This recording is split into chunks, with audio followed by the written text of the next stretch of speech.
Welcome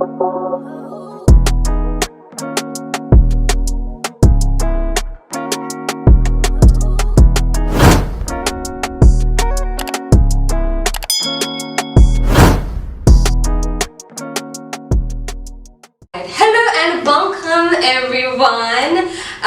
So today I'm going to be having a conversation with my two guests, Dee and Farai. Hello. So I'm going to ask you guys to introduce yourselves. Alright. Okay, I'll go first. Yeah. Hi guys, my name is Samurai Farai, aka Farai Engelbrecht. I am a 24-year-old artist, visual artist, and as of last week, a gallery curator. Amazing. Thank you. Shackles at everybody. I go by the name of Dee Koala, straight out of Culture 7784. I'm an artist. I creative direct my own music video. I try my best to do so. Yeah, I'm a lot. I'm just a bunch of talents. I rap, I make music, and yeah, that's just me in a bundle. And it's like a room full of young, successful creatives in their own respective ways. Definitely. So, just give us a brief background of where you guys grew up, challenges and stuff. I grew up in Cape Town. I've been there for like 23 years now. I am 23 years old. I don't want to say there's been challenges, but there's definitely things that are not okay for a kid to see as growing up. Like around my teenager time, where like when I was in high school, out of primary and high school, kind of was really tough around those times, like a lot of gangsterism, and at the time it was the cool thing. You know, like a lot of young people died at watching these fights. It was exciting to go watch a fight and seeing that, and at some point even Cutting Edge like documented that, and then people couldn't believe that this is what's happening. A lot of other things as well, man, but growing up seeing that, it kind of just motivated me to create a different life for the following generation after me. And for the kids growing up, I really wanted to show more of a positive side with art and not only just academics, you know, because that's what we tell our kids all the time. It's like, go do school, yeah, it's great, go ahead. But like if you're more on the art side of things, there's also an academic part of art that you can go and learn and find out, because art is big. It's not just you saying I'm a rapper and then people look at you like, okay, that's easy work. It's not. It's not. It comes with the So you write your own? Yes, I do. I write my own music, and I try as much to share my creativity with a music video that I'm doing, or even if it's on someone else's song, I try my best to ask if can't we just try this or try that, because sometimes as an artist it's so normal for an artist to keep quiet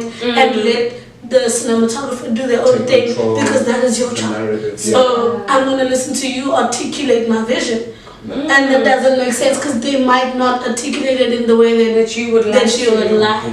So yeah, you get those challenges in the industry, and everyone thinks being a rapper is easy peasy, but I don't just want to be the one behind the mic. At some point I do want to learn how to make a beat, I do want to learn how to produce, I do want to learn to expand and like be on set, not just for me, but to creative direct someone else's music video, you understand? Yeah. Especially for kids, because creativity is on another level. 100%. I think people like ourselves as well, because of, like you said, the way we grew up compared to, you know, our parents or our grandparents.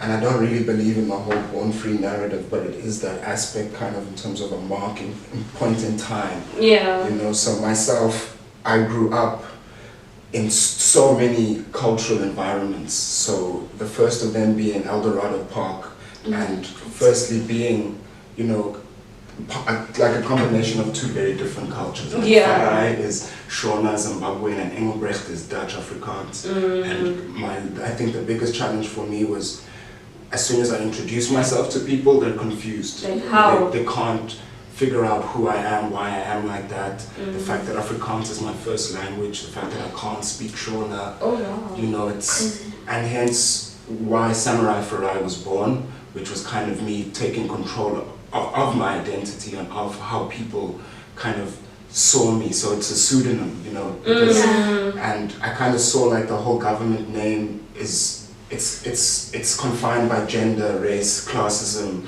and all of those things, and a lot of things that they expect from you. exactly, you know, and growing up, going to like a Model C, very white school, being the, you know, darkest person, even in like my Afrikaans community, was a big challenge for me, and having, you know, my grandparents not look the same as me, and there was a lot of things that forced me to kind of ask what is normal, and one of the things that led me to studying art is because I felt like it helped me articulate myself outside of those boundaries, you know, outside of those boxes where I can make art and I can change the way people see the world, you know, and same thing with music, same thing with fashion, same thing with design. You really give people like access into like a different way of seeing things.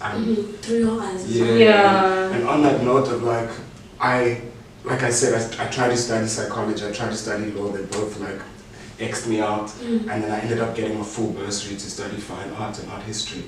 So I got my honors degree, double majored, and Whoa. didn't just do,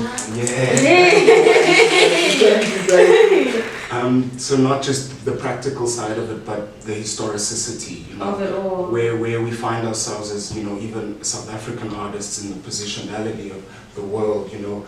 Art school is very Eurocentric, it's very based upon European ideals of what art is. And, you know, if people don't do their homework, you're going to think that that's the way it is. You're going to think that Africa doesn't have its own art movements, its own oldest library ever known to man. Even with history, that's the same thing. The same thing. Everything that's taught at school, it's white history. Like, Yeah. you know, It's and on It's their so side. wild. During my syllabus, we didn't learn about Sarah Batman. you see how absurd. And Yeah. also, even if you did, you would have learned another narrative. It's of not the black side of things. Of like, well, when we were there, this is what we saw instead of what they say. Definitely. And I think for people like ourselves now, it's important to understand that we have the capacity to be in matric textbooks in a few years, you know. Yes. That's the Yes. vision for me and my peers, is to realize if we want to inspire kids, we need to change what they're learning in school. You know, because that, I'm telling you, in school is where it's make or break in terms of your imagination. It's what you're reading in the textbooks, you defines how you see yourself in the future. You know, if you can have someone that looks like you, that's come from nothing and showed you like, I've done it, all I did was put in hard work and sacrificed and was brave enough to put myself out there, you can change the lives of, you know, some thousands of Hard people. work. I'm gonna put a mental note. Hard work. Dee, what was your initial career plan? Well, like any other kid, it was go to primary school, go to high school, go to university, work a 9 to 5, and have kids and get married. But I'd love the latter part, kids and getting married. But grade 8 went smoothly, 9, 10 was challenging because I had a lot of family issues.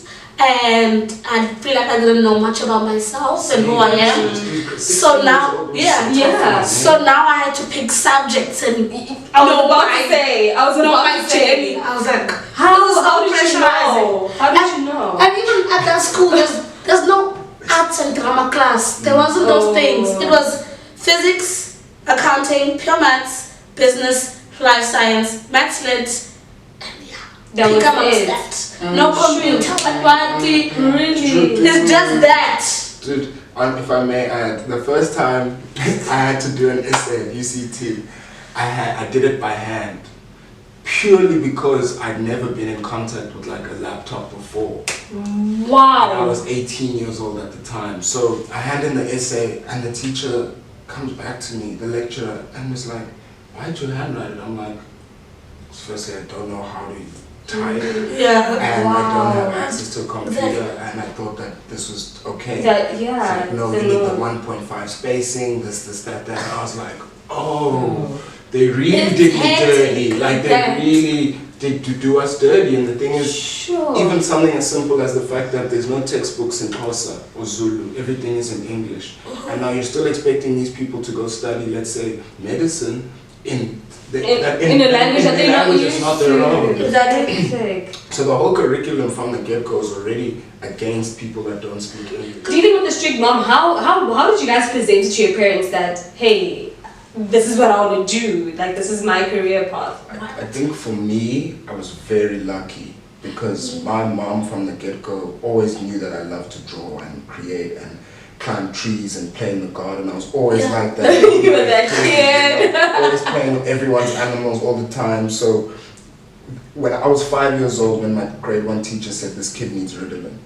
5, bro. 5. So Wait, you were a Ritalin kid? No, I wasn't, because my mom was like, are you crazy? You can't put a 5-year-old who wants to climb on trees on Ritalin. He's going from climbing trees to sitting in class. So growing up, my art was always nurtured and appreciated and respected. Very beautiful. You know, especially by everyone in my family. One of my uncles is also a painter, so I remember the one weird story of like strapping this huge 2-meter canvas on my dad's car and like driving to the gallery to put it up, and always that was normal to me. And so when high school came, I lost my father to leukemia when I was very young. That was one of the hardest and I think most defining parts of my life.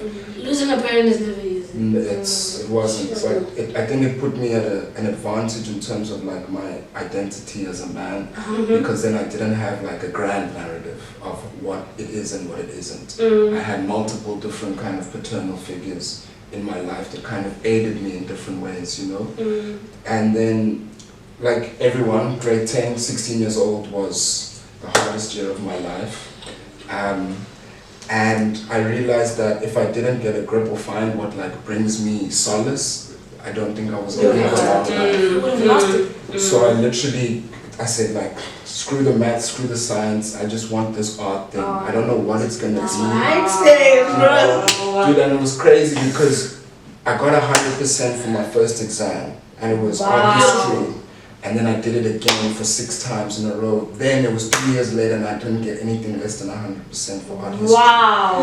So then I was like, okay, I was always nerdy and shit, but I wouldn't geek out about art history. And then I was like, okay, wait, my art teacher was like, dude, there's something here and you need to nurture this. Do this, do that. Full bursary to come study, you know, art at UCT, and my mom couldn't believe it. I actually spent my matric year living alone. My parents left me in Joburg to come move here. I spent 12 months doing my matric at different people's homes. Couch surfing. It was crazy. So when I got that call from my mom on some, yo, you got 5 distinctions and bursary got approved, I woke up, I was like, you lying, someone's telling me a joke. A week later, I was here in res, you know, and I'm lucky that there wasn't an option. There was no plan B. There wasn't, you know, and my parents weren't in a position to say, no, don't study that, go study this because you're going to get money. No one in my family has got a degree except for my uncle who's in the States. So I was in a position where like, I have to make it happen. There's not enough, I can't stay here another year because my family's not here. So I don't get into UCT, like, so I was received because I'm passionate about it, and my mom always knew I was passionate. So as soon as that box got ticked, I came here, got the degree, and I was like, I did it, you know. And I know not everyone has that support. You see, at home, okay. When I say mom, I mean my grandma. So my biological mom left me at my granny's when I was very, very young. I don't know my dad's side of the situation because we don't know the truth, and my biological mother recently passed away here in January, and she left with a lot of secrets, so I'm still dealing with that part of my life. Right? But it was more hectic around that time because around the ages of 16 I was asking questions. What's going on? Why? I was asking my mom, why is our surnames not the same? Which is my grandma. Why is our surname not the same? She said, okay, I told you this when you were younger, but I need to tell you now because you forgot. She told me, I was a bit hurt by it, but I was like, okay, I understand. But I'm not going to change and say, okay, now you're my granny and start calling you granny. Because that's never going to sink in. No, not a chance. Not a chance. And my granny really like nurtured me and like loved me more because she knew that I'm gonna need that love. And that's why I'm a kid that loves attention. That because she gave me everything. She wasn't tired. For me, she wasn't tired. And I said to yo, this child, this one. But she needs it, you know. Same with my grandfather. My grandfather used to take me to church all the time. I'd cry if I leave him alone. I didn't. Like that's my dad. For sure. With that, I didn't grow up in a struggle. I wasn't a struggling child. I was spoiled. I was like an egg. I was spoiled. Even like my aunts understood that this one needs this. So she saw, yes, I am smart, but I get a bit of lazy if it's not something that provides fun. You know, if it's not that, if I can't give my energy towards it, then I'm just kind of like, I don't want to do this. Like I have the brain and everything, especially with literature. I have a brain and everything with that, and I'm smart about words, but I just get my attention for something drifts off, especially if it's boring and it's static. It drifts off, and I just like I don't want to do this anymore, and I do a poor version of it. Like I work very poorly on it. So she saw that, and I told her, Mom, I'm not gonna be like my sister and my brother. I'm not gonna do law. I'm not gonna go the academic route. I'm gonna try and do PR for you at school. It's fine. I applied. Good marks. I applied. Could have done better, but I applied. They declined. But they declined due to how things work these days. I feel you. You know, it's like first come, first pick. You know, and what you come with is what's gonna help you. Like XOXO works in these things these days. You know, so I was coming in the most honest way, and it was just like, sweetie, this is not gonna work for you. And I found out when I was there, when schools were already open, that I'm accepted. They didn't send a letter, they didn't say anything. So I just only asked them for support. Told my dad's like, I don't know anything about this, but what I do know is that you're going to do a lot of music videos and a lot of these things, and you're going to be in TV, and I've worked in TV before, so if you need help, I got you. Oh, that's beautiful. So, made music. Well, I think when they really believed that this is what she wants, is when I was pulling up at home with people who want to shoot me, want to direct, like people of color, different people from different languages, campaigns from France, campaigns, Adidas pulling up. I'm so glad that, it's sad, but I'm so glad that she was there and saw everything that I accomplished till now, and now that she's passed away, I just feel like she's calm. Like she saw everything happen. So now she is resting. Like last year was a hectic year for me. Like I lost 5 month figures, month after each other. Wow. So it was my grandmother first. It was her sister. Then it was my great grandmother. Then it was my aunt. Then it was my biological mother last here in January. Sure. So it was rough, but everyone saw what I've done already. So it's only left for me to prove myself and to my little brother that we're still gonna keep going. So I had a lot of support. Like my mom used to wild out and make group chats. Send links, and she downloaded my music. She's like, no, don't send it to me. If downloading is gonna help you, I'll download. Wow. So I had, till today, I have the biggest support. Even my dad. And when you were younger, what you wanted to do was shed light on the kids in Khayelitsha and show them that listen. And I think not realizing that you being you and you doing your music, that is sort of like you're living out the vision you had as a child. And I love the fact that I'm doing it in my language. Because it penetrates more to the youth that I live around. You know? And when you do something different, it triggers something in someone else, say, okay, if she can do it and it's received well, so can I. I mean, your art, literally when you're telling me the backstory, I'm like, that's why his art looks like that. It makes sense, because when I went down, guys. Farai has a gallery. Please do come check it out. BlackBrick. How do you, I don't live in Cape Town, I don't know. So how do they get to the gallery? The gallery, it's called the Gallery You Can Eat At. And basically, let me tell you a bit about it. We're trying to basically function in an alternative gallery sense where we give our artists more commission than any other gallery in Cape Town. We give artists that deserve recognition and wouldn't get it at your mainstream galleries because of so many things. And we are moving into the space of kind of teaching and informing and having a community of creatives that know the back end of the art world. How do you price an artwork? How much commission should you be getting for an artwork?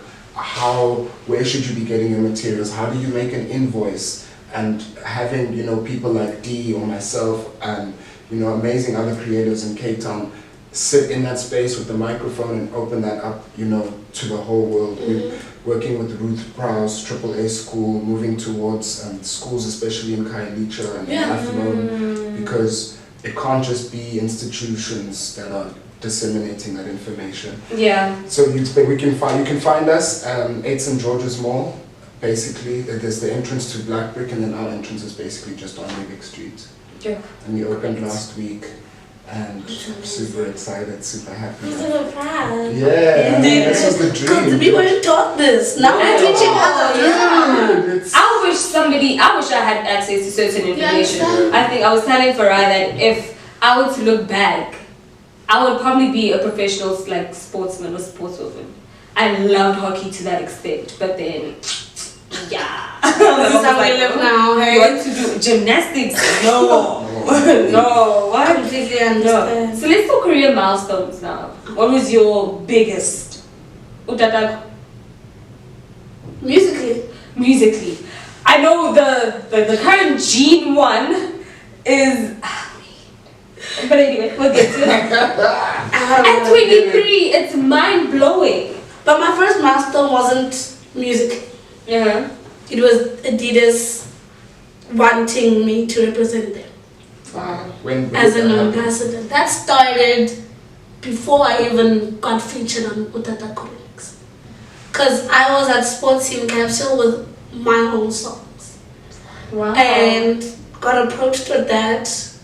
Then, so it's Sports Team and Eddie. So it could have gone in any other route. I could have gotten involved with any other brand.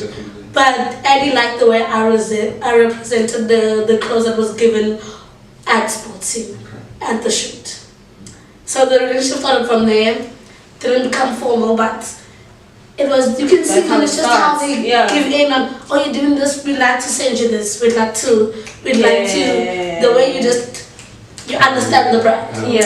That was the first ever thing that my mom was like, damn, you're such a hustler. Like, you're doing this, you're getting clothes. I thought I still need to give you money for December clothes. Look at that. I'm free. She was like, I'm free. I'm never gonna. So I'm like, then yes, Utatako. No, before Utatako, it was Ricky calling me to Major League Gardens. That was my first ever flight on a plane. Oh wow. Ever in my life. With my, and I was so happy because it's because of my talent. I used to never ever DM any celebrities or anything. I told myself I'm never gonna be after him. Like, can you please listen to this? Can you please check this out? Because I wanted my talent to speak for myself, so that it can prove to me that this is what you need to do. And then I performed in Joburg. Was there for the first time as well. Performed there, and immediately after that, a lot of buzz came through. Then Yanga was looking around for me. He tweeted, how can I get Dee Koala's number? Anyone else Dee Koala's number? And I remember I was coming back from the flight that time, and now I had to put my phone on, and my phone was just screenshots. Just screenshots. I was looking for you. Like, you people have the screenshots as their profile pictures. I was like, guys, this is my thing. Why are you so happy for me? The phone was flooded. We actually recorded the song separately. Okay. So he only sent me with the hook. No one's other verses. I didn't know others verses. Wow. So it was like now you can't see like competition. So now you have to trust in your verse that mine was killed. Yeah. Even so, I didn't even have that mentality yet. I was like, I was just in my head. I'm a considered person. I'm not ashamed of that. So I was like, I know that this was hard. Damn, you know you have to at a stage. You know that verse was hard. That thing. That verse was hard. I know. And then when I heard the whole thing, I was like, it is. Wow. Yeah. And everybody else was like, it is hard. Listen. Shot the music video and then from there, my road was in the streets. Damn. Wow. Then it was campaigns with Tommy Hilfiger. Campaigns, network area, working with a lot of people. I might forget a few, but recently I did a campaign with a company from France. It's just sad that they can't come here. So it's just about girls in music. So I just covered that. Recently shot Spaz music video with my own money. Yay! Come on now. I'm also sponsored by Jaeger. Jaeger has also been having my back. Hunters collaborations. Hunters Red. You You're doing well when you can't. You're like, I'm just like, like forgetting anybody. But Empire distribution deal. International distribution deal, so sure. I'm working. And you're a rapper, so you're in a male-dominated industry. Yeah, hate that, but yeah. And what's the? Okay, no, wait. Alright. Besides the art gallery, actually not besides, because it is a great milestone. Thank you. What was the entry level or the milestone you were like? This is why I do what I do. I think, I actually know exactly what happened last year was I get a DM from this guy and I don't know who it is at the time, and it's like, yo G, I want you to do the cover art for my next mixtape. I'm like, who's this person? Like, I don't know. So then I'm sitting next to my homie at the time. I'm like, dude, you know who this is? And it happened being A. Reese. And unfortunately, I didn't know who Reese was at the time. So he starts tripping. And I'm like, Reese! Tripping out. I'm like, okay, cool. I get a call from my homie, Boy Wanda. He's like, listen, I'm shooting Reese at the moment. I just put you on.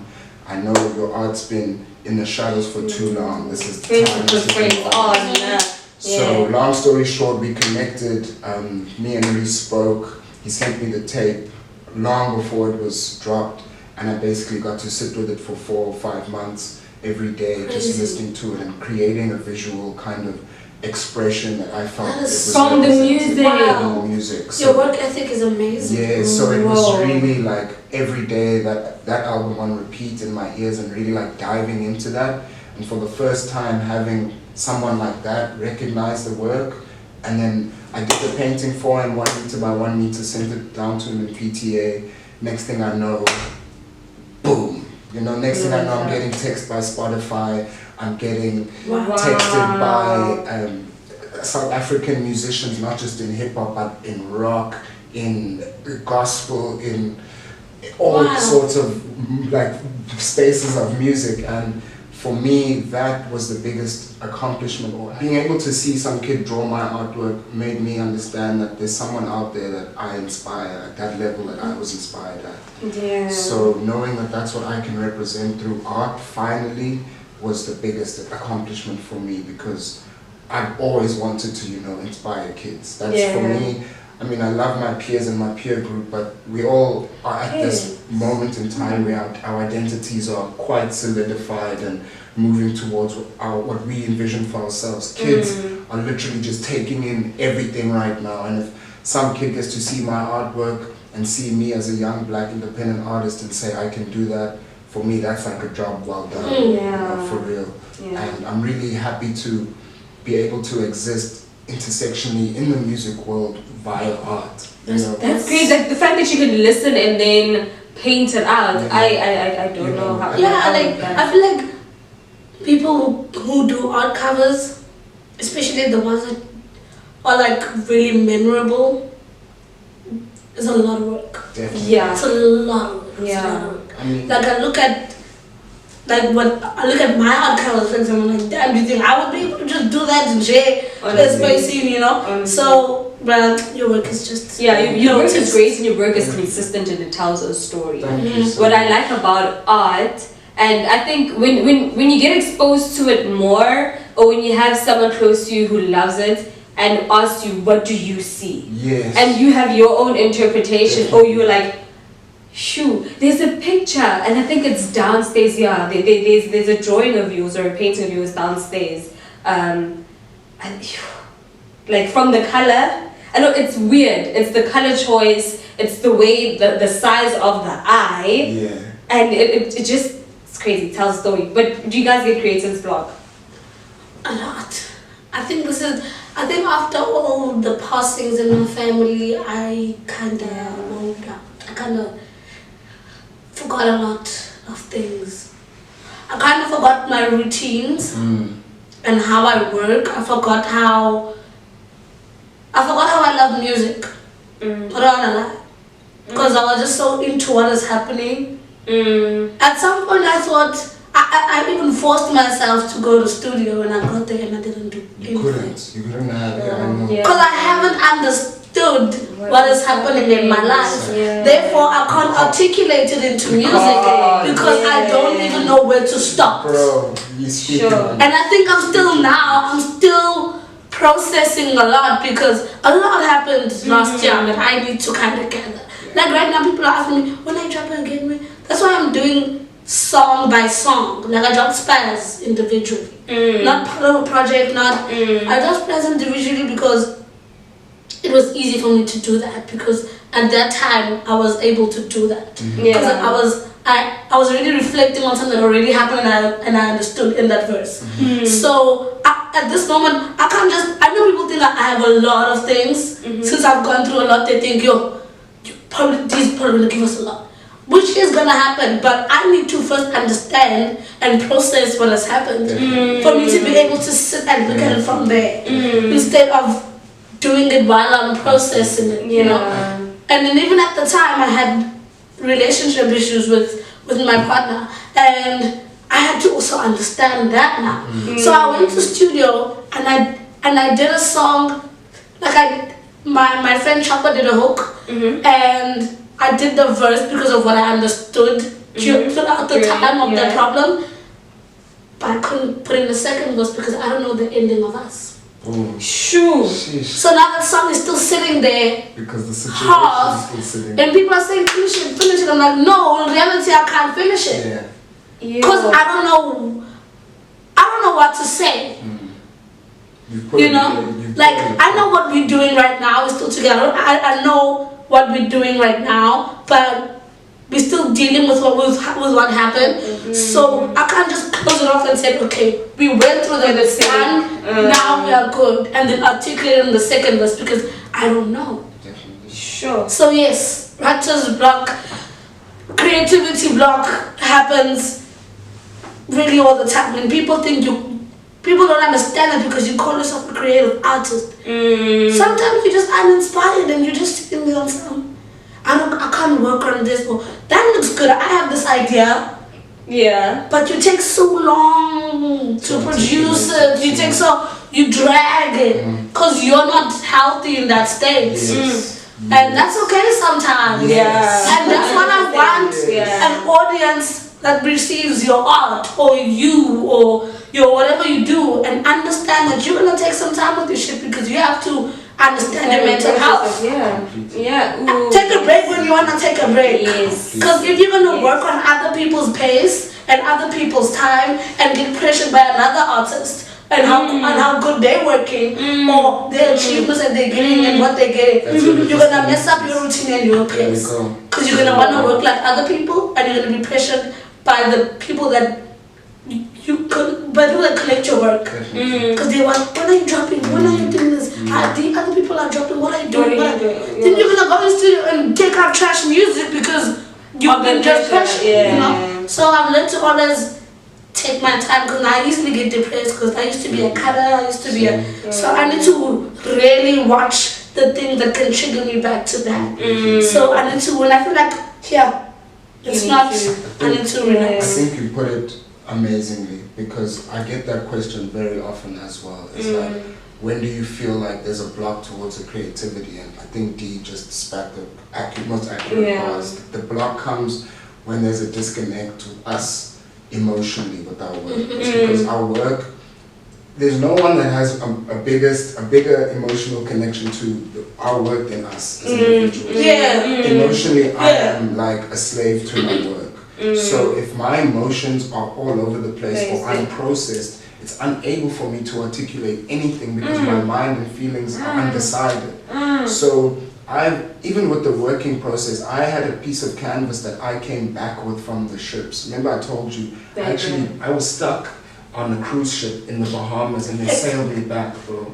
On the African slave trade route from the Bahamas down past the equator around the Horn of Africa. 115 days on the ship. Wow. I had a piece of canvas that I got on the ship because I had to do something, and I did like this little weird like sketch at the back, and I just folded it up and it sat in my bag for 6 months. I opened it up, it sat on the floor, and I got to Cape Town for another 3 months, and then one day I just looked at it and I said, finish.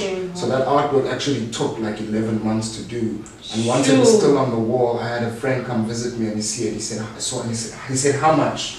So, but that's kind of my relationship with the art, is there's no time constraint. And as soon as you start to put a time constraint and a deadline, then you start to kind of confine what that thing can become. Because if someone says to you, I want the song in 1 month, your anxieties, the insecurities, the doubt. Now you've already put how many more obstacles in front of you and achieving that thing, compared to if you could just do that whenever the hell you wanted to, calmly and being in that healthy space.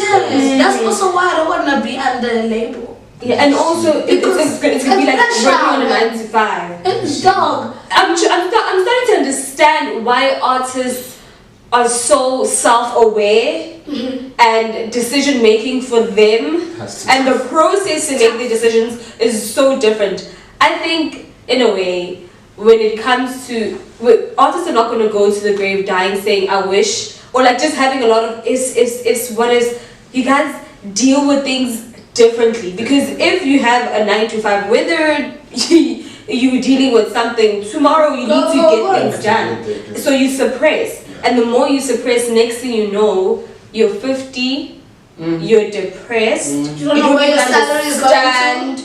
Why? But when you're an artist, you're like, I'm not in this space. You need to take care of I will not. And prioritizing myself. When I wake up and I'm just like, yo, today I don't have any krach, like energy. Like I don't have that thing that is gonna push me to, like you said, like what gets you out of bed. What usually gets me out of bed is when I'm in my routine, I'm healthy and I'm eager, but I'm also self-aware and in a place where I've done my processing. I've taken my time away from, being social and being with people, and I've recharged the batteries. If those batteries aren't recharged and you just keep pushing and keep pushing, like I know I can burn out. I make a mess in the studio with any painting if I don't want to be there. If I know I'm not the one putting myself in that studio and it's someone else's agenda, I'm just making a mess. I'm not actually making art, I'm making a mess. So it's just as important for me to stay in bed, Uber Eats and Netflix and and be lazy for 2, 3, 4 days, or how long you want it to be. Just as important. Because you need to collect and then take care of your mental. And then think about, I want to do this forever, and if I want to do this forever and still be dope at the age of 70 and 80, I need to take some time to myself and remember the person that I was before anything and everything. So like when you feel pressured and people ask you these questions, you don't need to answer them. You just need to be like, yo, I don't feel like making music right now. Do you want trash or do you want me to? Because then you guys are gonna be the same people who say, "Yo, Because this is of trash." Yes. But you didn't understand your mental. Come on. I'm still like you. I'm still exactly like Still a you. human. I'm still exactly like you. Bruh. One thing I just also want to just change from this industry. There's no one that everyone deserves to be called a rapper if they call themselves a rapper. I've seen a text of someone saying, I take you as a female rapper really seriously. You are a real rapper. What is that? Okay, so. And I said, what do you mean? Who's not a real rapper? And then, when you get these other people, these other girls that just rapping about their bodies, but you take, and I'm like, no, you're getting it wrong. A rapper is a storyteller. So in closing, if you look at yourself 10 years from now, what would you advise your younger self? And what would you guys advise the youth out there, in the next coming generation, on when it comes to unconventional careers? I can only say it really makes the job easier if you're yourself. Only thing I can say to everybody, not just the youth, there's everyone out there, and everyone is second guessing what they want to do and thinking it's going to be bad, it's going to be wrong. And even if you want to create something that we don't even have yet, go ahead. Go ahead. If you're in school and you feel like there's a subject that you need to bring through, be that person who creates the new curriculum. You can change people's minds. Believe in yourself, stay true to yourself, and there's no one that knows you and your worth better than you. 100%. And Farai? I think I go along the same lines. If I had to, look at myself 10 years ago, what I would love to impart is just keep pushing, keep living and thinking for yourself, most importantly. And I think that's also what I'd like to tell, anyone that's growing and inspiring, is be brave enough to have your own belief structure. Be brave enough to challenge the belief structures that are given to you. What I say is just be brave enough to believe in your own ideas and to create your own belief structure in this world, to take control over your identity and the narrative that you want to live. Because I think we're past the point of letting people decide our lives for us. We have taught ourselves time and time after again that we have the abilities to live out our dreams and to make our imaginations a reality. If anything, that's what I would want someone to know when they see, my journey, or I think Dee feels the same. It's just, if we can do it, anyone can do it.